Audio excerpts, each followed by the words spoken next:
अच्छा, भानुप्रिया के बारे में आप अच्छे से जानते हो। थोड़ा सा कंफ्यूजिंग ना हो इसलिए मैं रिक्वेस्ट करता हूँ कि पहला वाला भाग ज़रूर देखिएगा। मैंने लिंक डिस्क्रिप्शन में रखा है। आज की कहानी है, इसके अंदर ये बात तो पक्का हो जाएगी कि कभी भी हमारे को किसी ऐसे इंसान से कंपटीशन नहीं करना चाहिए जो कि हमारे लिए वो हमारा गुरु साबित हो जाए, यानी मास्टर को कंपटीशन नहीं दिए जाते। फिलहाल किन के बारे में बात कर रहा हूँ, दोबारा बोलता हूँ कि अगर आपने पहला भाग नहीं देखा तो समझ नहीं पाओगे कहानी को, किरदारों को। तो फर्स्ट पार्ट ज़रूर देखिएगा, उसके बाद आगे की कहानी यहाँ से कंटिन्यू करिएगा। कहानी भानुप्रिया की है, जो कि एक ऐसी नासमझ सी लड़की है जो कि किसी भी बड़े का मान सम्मान करती नहीं है, क्योंकि उसे आदत नहीं है। वो अपने घर में ही किसी से अच्छे से बर्ताव नहीं करती तो बाहर वाले की कोई वैल्यू है नहीं। इनके घर में बहुत समय से पहले जो काम करती आ रही थी बड़ी अम्मा जी, जिन्हें सब बड़ी माँ बोलते थे, उनकी भी ज़्यादा वैल्यू इसने करी नहीं, उल्टा सीधा बोल दिया। चलिए, भानुप्रिया की बदतमीज़ियों को तो एक बार को बर्दाश्त किया जा सकता है, लेकिन इनके घर पर आकर, अपने सर्वेंट कह सकता हूँ, अपने नौकरानी के घर पर आकर उसे दो बातें गलत बोलकर, उल्टा सीधा बोलकर, इन्होंने भी भानुप्रिया को सपोर्ट कर दिया।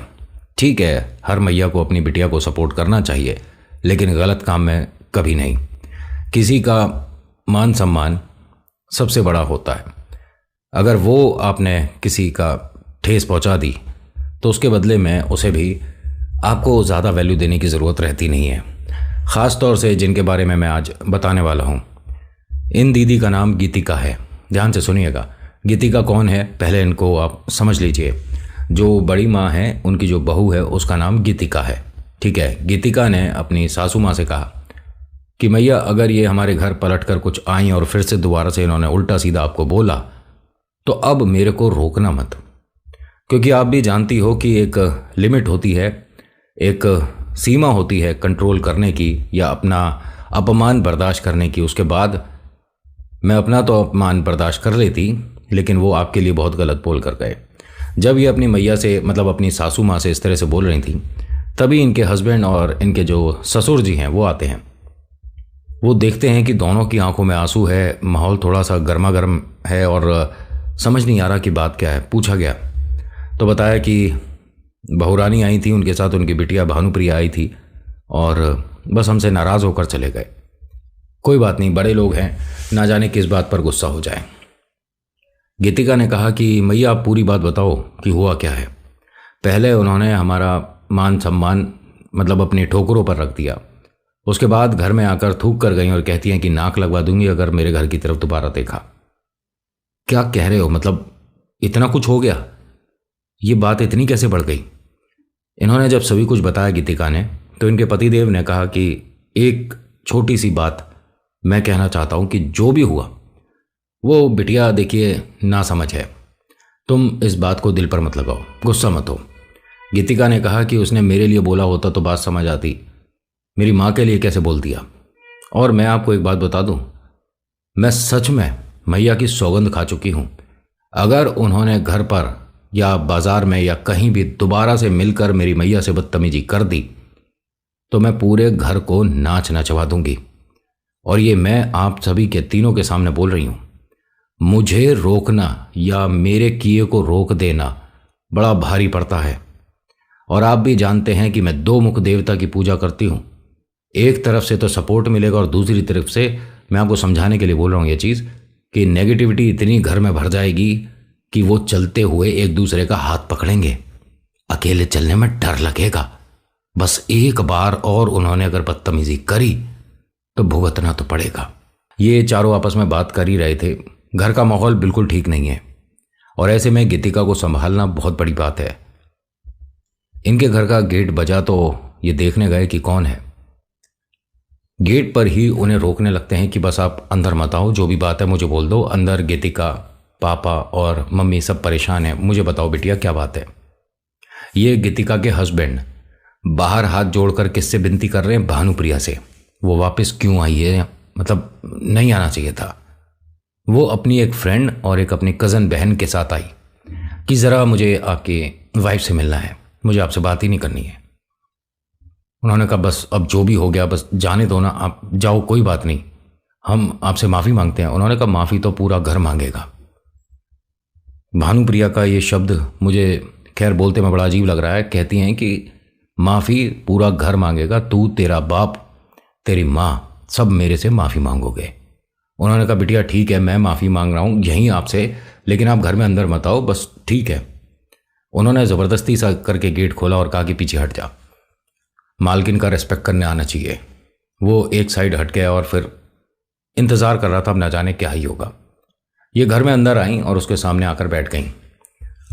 गीतिका ज़मीन पर बैठी हुई थी अपनी सासू माँ के पैरों के पास। वो ध्यान से देख रही हैं उसे। भानुप्रिया अपनी एक कज़न के साथ और एक अपनी फ्रेंड के साथ यहाँ पर आकर बैठती हैं। जो इनकी फ्रेंड है, इनके जो पिता हैं वो तांत्रिक थे, इसीलिए इसे थोड़ा सपोर्ट मिला। ना जाने इतनी जल्दी ये सारा इसके पास अरेंजमेंट कैसे हो गया, लेकिन जो जैसा कहानी में आया वो बता रहा हूँ। इनके सामने आकर बैठती हैं और भानुप्रिया क्या कहती है कि तू जादू टोने करती है ना, तो तेरे टोटके कितने असरदार हैं अभी बताएगी मेरी ये दोस्त। जानती है कौन है ये? इसके पिता का नाम सुनकर लोग डर जाते हैं, कांप जाते हैं। मैंने अभी अंकल से फ़ोन पे बात करी है। बताऊं तेरे बारे में? तू क्या बोल रही थी कि अगर तेरी मैया के बारे में, तेरे बारे में, तेरे परिवार के बारे में कुछ बोला, कुछ उल्टा सीधा, तो घर को क्या क्या क्या बोल रही थी? अब इसके सामने बोल। ये यहां पर मैया को देखती है अपनी गीतिका जो है। माँ ने इशारा कर दिया कि बेटा कुछ नहीं, जो बोल रही है इसे बोलने दे, बस तू चुप रहे। यहां पे इनके पतिदेव, गीतिका के जो पतिदेव हैं, वो दरवाजे पर इशारा कर रहे हैं उसे हाथ जोड़कर कि बस तू शांत रहे, जो हो रहा है बस होने दे। अपने ससुर जी की तरफ देखती है, वो भी इशारे में यही बोलते हैं कि बेटा बस जाने दो, चुप रहना तुम। इसने मुंह नीचे कर लिया तो उसने क्या बोला भानुप्रिया ने कि अब जमीन क्या देख रही है? क्या हुआ, डर गई? इसके पापा का नाम सुनकर डर गई तू? अभी इसके पापा को फोन करके ना, तू एक मिनट, फोन मिला, अपने पापा को फोन मिला। उसने अपने पापा को फोन मिलाया। अंकल मैं स्पीकर पे बात कर रही हूँ, मुझे एक औरत है, वो मेरे सामने ही बैठी है, बड़ा जादू टोना टोटके के बारे में ज्ञान दे रही है। अंकल ज़रा इसे बताइए तो सही कि आप कितना जानते हो और क्या खेल हो सकता है। उन्होंने कहा कि बेटा आप जहाँ पर भी हो, आप एक काम करो, घर वापस आ जाओ, ये सारी बातें इस तरह से नहीं की जाती हैं, और आप छोटे बच्चे हो, अपना पढ़ाई पर ध्यान दो। उन्होंने कहा अंकल जो मैं कह रही हूँ आप मेरी बात रखोगे या नहीं?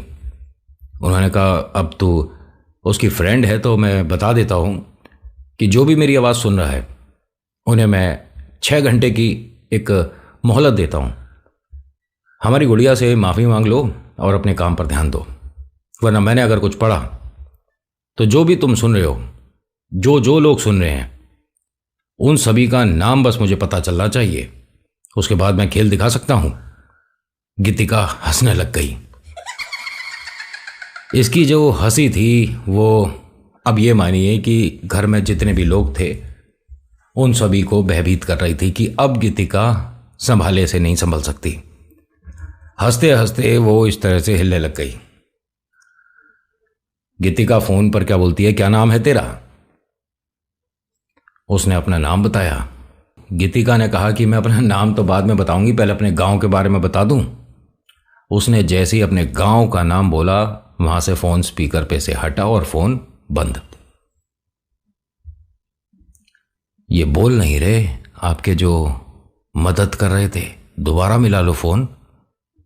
अब ये भानुप्रिया को बड़ा अजीब लगा कि ये क्या हुआ। उन्होंने, अंकल ने जो कि विश्वविख्यात तांत्रिक हैं, उन्होंने फ़ोन क्यों कट ऑफ कर दिया? दोबारा फ़ोन किया गया। वो डरते डरते क्या बोलते हैं कि बेटा अभी वहाँ से निकल जाओ, बाद में बताऊंगा, लेकिन अभी वहाँ से निकल जाओ। और जो ये औरत मेरे से बात कर रही थी उसकी आंखों में आंखें डालकर बात करने की ज़रूरत नहीं है, उसकी तरफ मत देखना। ये हंस रही है कि अरे मैंने तो बस अपने गांव का नाम बताया था, अपने बारे में तो अभी मैं कुछ बोली ही नहीं। क्या नाम बताया तूने अपना? अब उसने फिर से फ़ोन ऑफ कर दिया। उसके बाद तो स्विच ऑफ ही कर दिया। दोबारा 2-3 बार ट्राई करा, क्योंकि गीतिका तो सामने बैठ गई थी कि 2-3 बार और मिला लो फ़ोन, अगर मिल जाए तो बता दो मेरे बारे में, या मेरा नाम ले तो उसे बता दो, मेरे ऊपर कुछ कर दे, अपनी फ़ोटो भेज दूँ। गीतिका नाम है मेरा, बता देना उसे।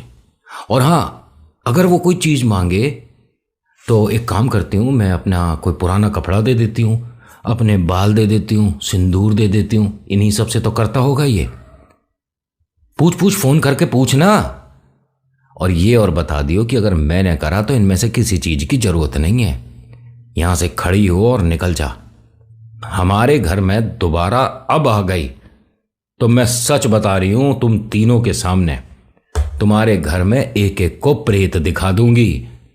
यहां पहली बार भानुप्रिया को डर का एहसास हुआ, क्योंकि गीतिका इस वक्त जब बात कर रही थी तो ये उस तरह की शक्ति के साथ बात कर रही थी कि इसके पास 101% कोई ऐसी प्रेत जिन कुछ है अभी, ये 1 सेकंड में छोड़ देगी। लेकिन मतलब घर के सभी का वादा, और एक तरह से वो रुकी बैठी थी कि बस ना ही करूं तो ज़्यादा बेहतर है।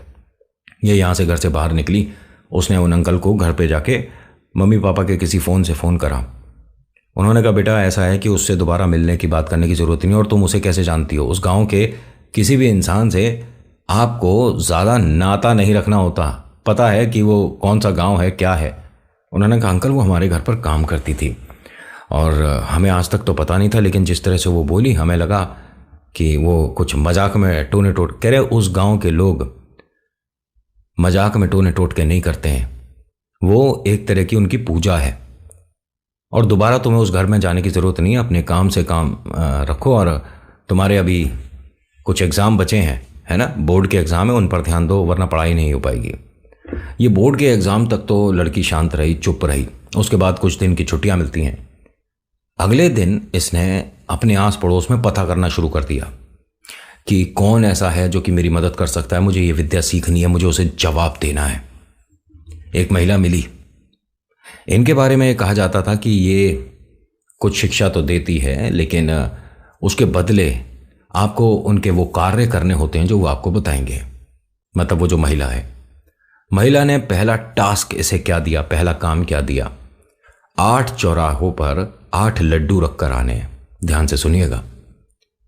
और इस मूर्ख को यह नहीं पता कि अगर आपसे ये काम कराया जा रहा है तो ऐसा ना हो कि कोई तुम्हारे साथ लग जाए। प्रेत के बारे में बोल रहा हूं। और घर में आपके किसी को पता नहीं चलना चाहिए। इन्होंने काम कर दिया, 8 चौराहों पर 8 लड्डू रख दिए, और इस तरह से रखने हैं कि आपकी नजर दोबारा उस पर ना पड़े। ये काम करने के बाद घर पर आती है, उन आंटी को फोन करके बता देती है कि मैंने ये सब कर दिया।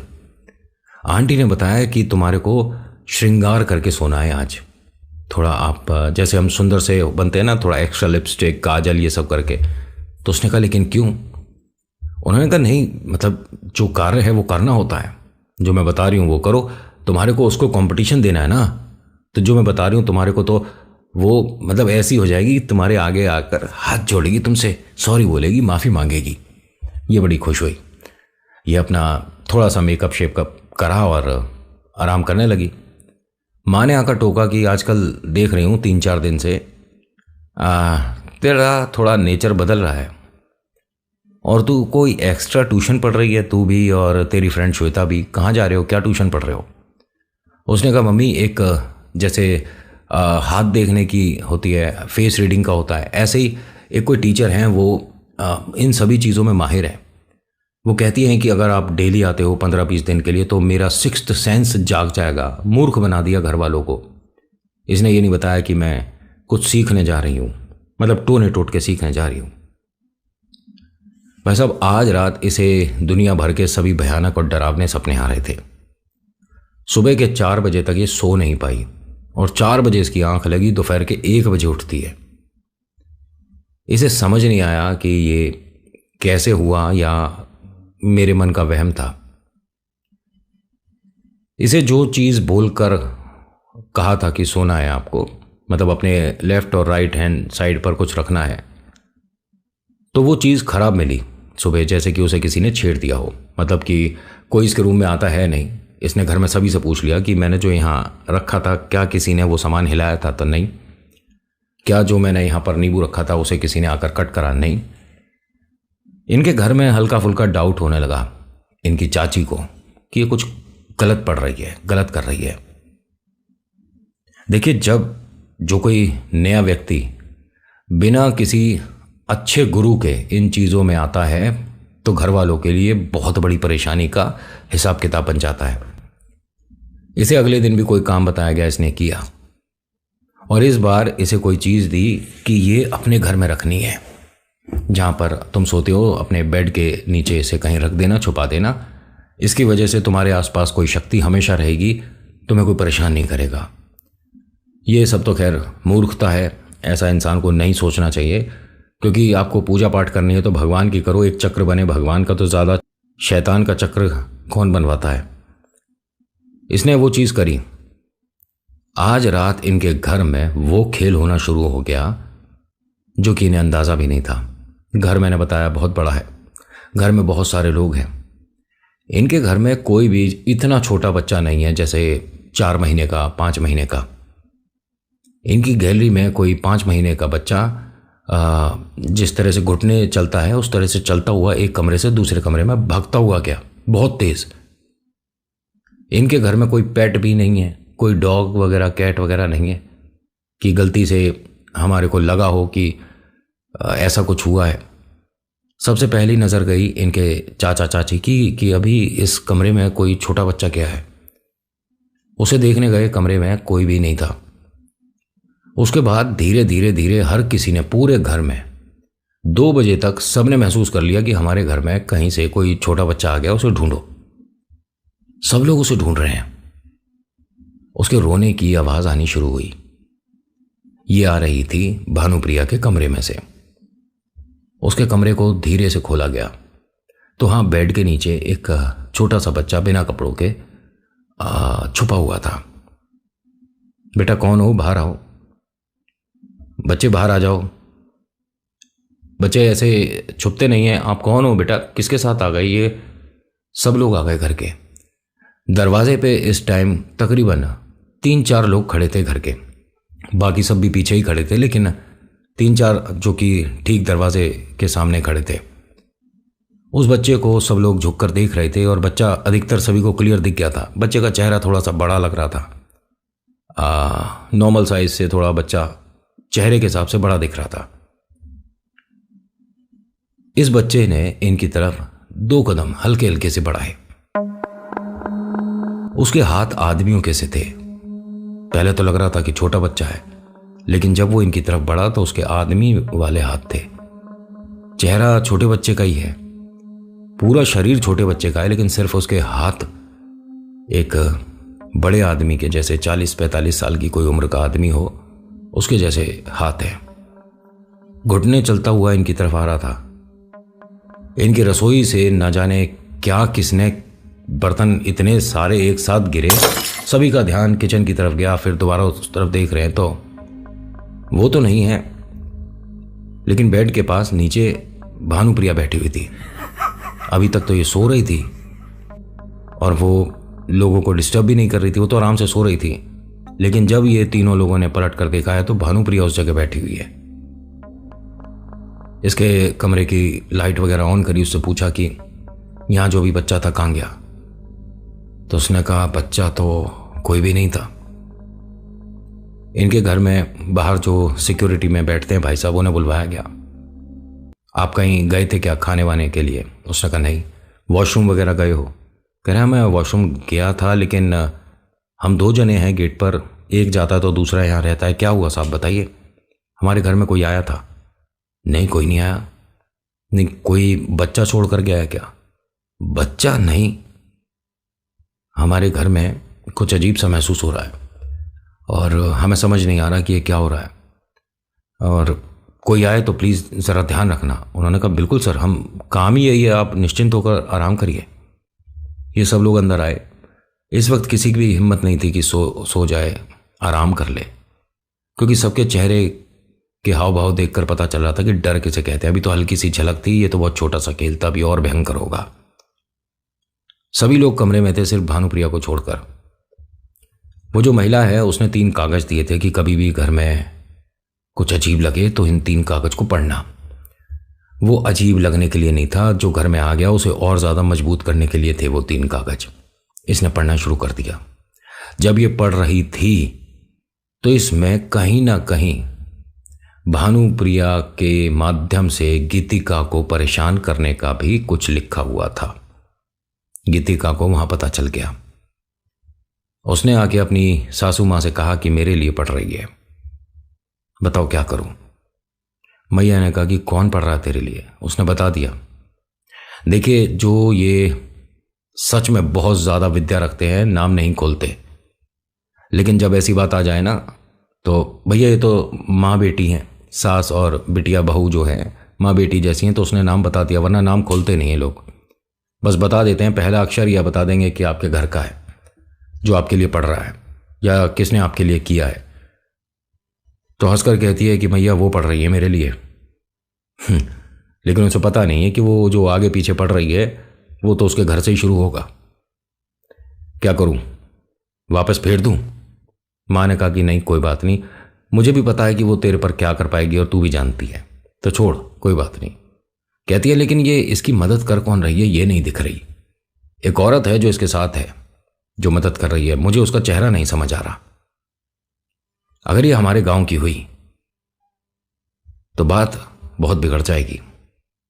ऐसा ना हो कि भानुप्रिया के घर से कोई चला जाए, क्योंकि तुम भी जानते हो भैया, मैं बस करना तो कुछ नहीं चाहती, लेकिन अगर मान सम्मान वाली बात आ जाए तो समझाना ज़रूरी होता है। और मैंने उसके लिए कुछ ऐसा पढ़ा ही नहीं है अभी तक।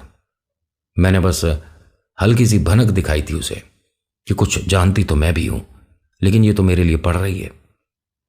तो मैया ने कहा कि अरे बस अपने घर की सुरक्षा रख और तू बेकार में चिंता करती है, तू सो जा। इसने कहा ठीक है, फिर मैं आधे घंटे बाद सोती हूं। इसने अपने गेट पर सिंदूर से कुछ बना दिया। ये एक तरह से कह सकता हूं कि उसने अपने घर, अपने परिवार, अपने बच्चे, पति, अपने सास ससुर, इन सभी की सेफ्टी के लिए कुछ बना दिया कि वो जो मेरे लिए पढ़ रही है बाई चांस मेरे घर तक आया और किसी और पर असर कर गया तो फिर थोड़ा भारी पड़ जाता कभी कभी। इसीलिए उसने पहले उसकी रोकथाम कर दी।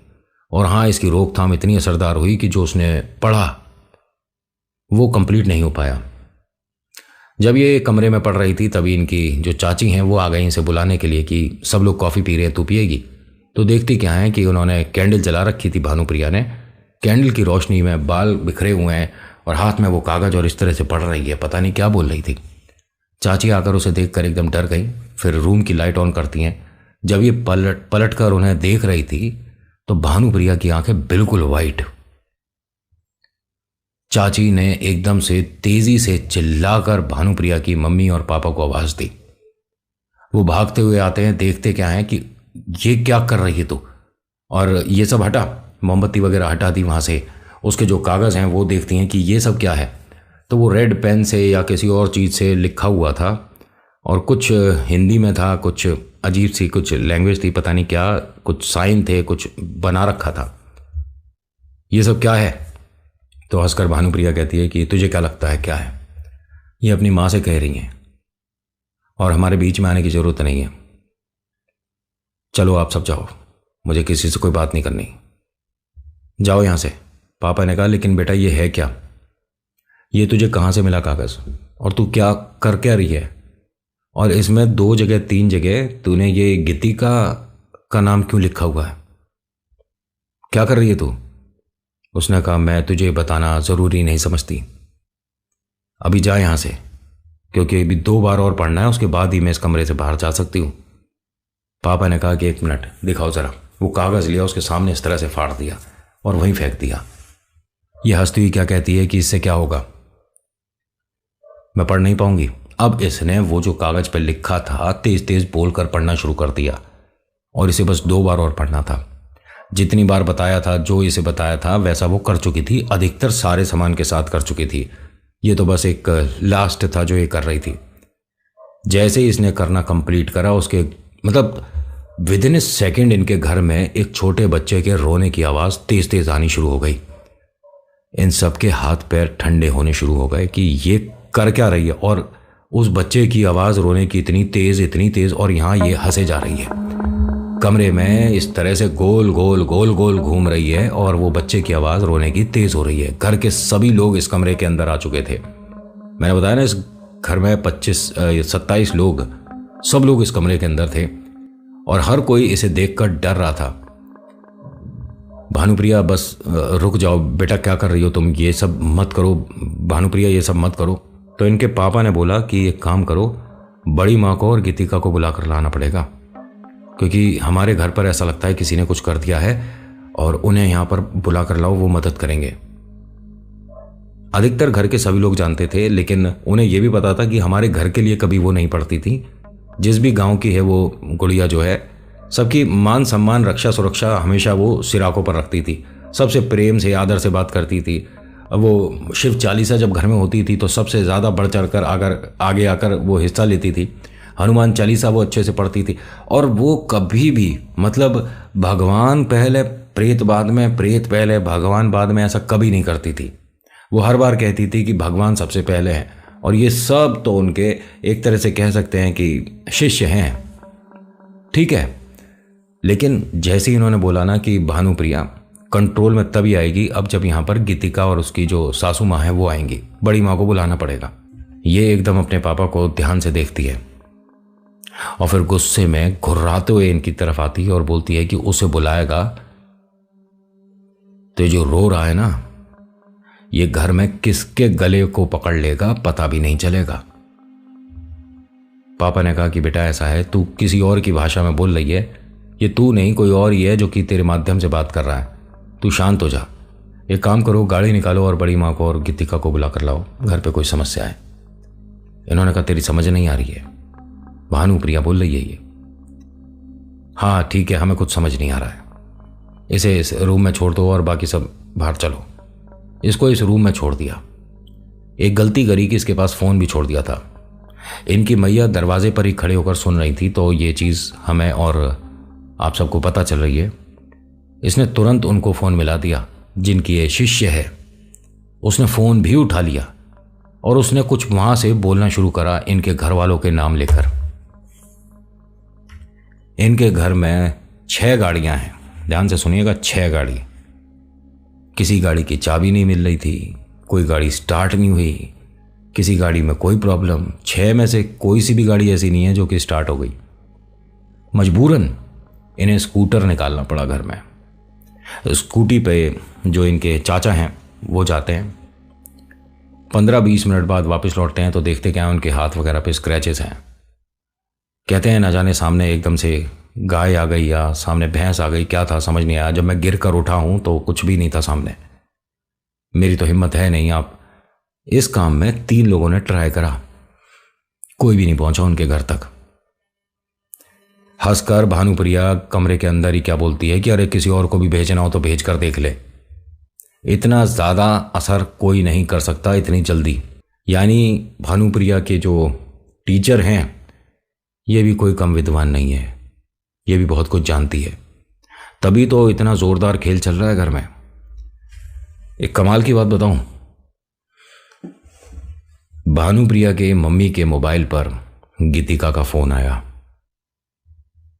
कहती है कि माँ जी आप ठीक हो? बिटिया हम ठीक हैं लेकिन बहुत परेशान है, तुझे हम बहुत याद कर रहे हैं। घर की स्थिति बेटा ठीक नहीं है, मेरे से गलती हो गई, हाथ जोड़ के तेरे से माफ़ी मांगती हूँ, बहुत कुछ उल्टा बोल गई मैं तुझे और बड़ी माँ को, लेकिन हमारे घर की स्थिति समझ नहीं आ रही। बेटा तू ठीक है? गीतिका ने कहा कि मैं तो ठीक हूँ माई, अपनी भानुप्रिया को संभाल लो, वो क्या पढ़ रही है। जैसे ही उसने बोला ना वो क्या पढ़ रही है, ये फ़ोन स्पीकर पे था तो घर के सभी लोगों ने सुन लिया कि इसे कैसे पता चल रहा है गीतिका को कि यहाँ हमारी बिटिया भानुप्रिया कुछ ना कुछ पढ़ रही है। एक काम करो मैया, ना तो मुझे या बड़ी माँ को बुलाओ, क्योंकि मुझे ऐसा ही लग रहा है कि आप शायद हमें याद इसी वजह से कर रहे थे कि हम घर पर आएँ और कुछ करें, तो मैं तो आकर मदद करूँगी नहीं, लेकिन हाँ मेरी माँ ने आपके यहाँ बहुत काम किया है, मैंने आपके यहाँ बहुत काम किया है, आप सब मेरे बड़े हो, मैं किसी का बुरा नहीं चाहती, तो बस एक छोटा सा काम बता रही हूँ वो कर देना। उन्होंने कहा बेटा बता। इन्होंने कहा आटे की 4 लोई बनाओ, चारों में एक एक रखो बताशा, और इसके कमरे के मतलब दरवाजे पर इस तरह की लाइन उन 4 लोई से बना दो सुबह तक के लिए। सुबह जब होगी तो वो दरवाज़ा जब खोल कर आएगी तो वो इन्हीं के ऊपर से आएगी। बाकी इन सबको एक साथ इकट्ठा करके एक चौराहे पर छोड़ देना, पीछे पलट कर मत देखना। मैं अब दोबारा फोन नहीं करूंगी।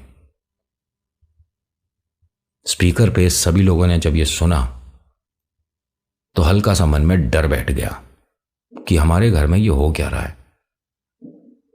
उसने जैसा बताया, इन्होंने 4 आटे की लोई, उसमें एक एक बताशा इसके कमरे के आगे एक तरह की लाइन बना दी। ये अपने कमरे के अंदर है, गीतिका अपने घर पर है, भानुप्रिया अपने कमरे के अंदर थी, कमरा बाहर से बंद है। ध्यान से सुन लेना। 4 लोई जो इस तरह से लगाई है। घर के सभी लोग कुछ डिस्कशन सा कर रहे थे, किसी तरह की कोई बातचीत चल रही थी। तो माँ उस तरफ कमरे की तरफ दोबारा गई थी देखने के लिए, तो वो इस तरह उस तरह पड़ी हुई है, उन्होंने सीधी रखी थी। घर के सभी लोग यहाँ पर हैं कमरे में। भानुप्रिया अपने रूम के अंदर है। ये जो 4 लोई इन्होंने बनाई थी, इसे यहाँ पर बिगाड़ कर कौन गया? ये इधर उधर देख रही थी ध्यान से कि कौन है आसपास जिसने इस तरह की, मतलब ये अभी लोई बिगाड़ दी आटे की।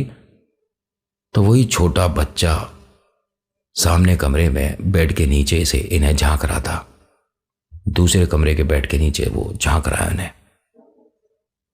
एकदम से इनकी तरफ आने को हो रहा था। ये तेजी से चिल्लाती है अपने पति का नाम। वो और उनके साथ घर के काफी लोग आते हैं, पूछते हैं कि क्या हुआ। उन्होंने इशारा करा कि वो अभी भी बैठा है, देखो ध्यान से। घर में किसी और को नहीं दिख रहा, सिर्फ मैया को दिख रहा था। और ये जो 4 लोई है, घर वालों ने कहा कि तुम उधर देख रही थी तो तुम्हारा हो सकता है इस पे पैर लग गया हो, दोबारा से इसे इस तरह से सीधा लगा दो। इन्होंने लगा दिया, लेकिन जैसा गीतिका ने बताया था कि उस पर पैर भानुप्रिया का लगना चाहिए, उसे पार भानुप्रिया करना चाहिए, तो क्या अब यह असर करेगा? जानने के लिए फाइनल भाग में मिलेंगे। तो आज की कहानी में इतना ही। कैसी लगी बताना जरूर। So thank you so much for watching.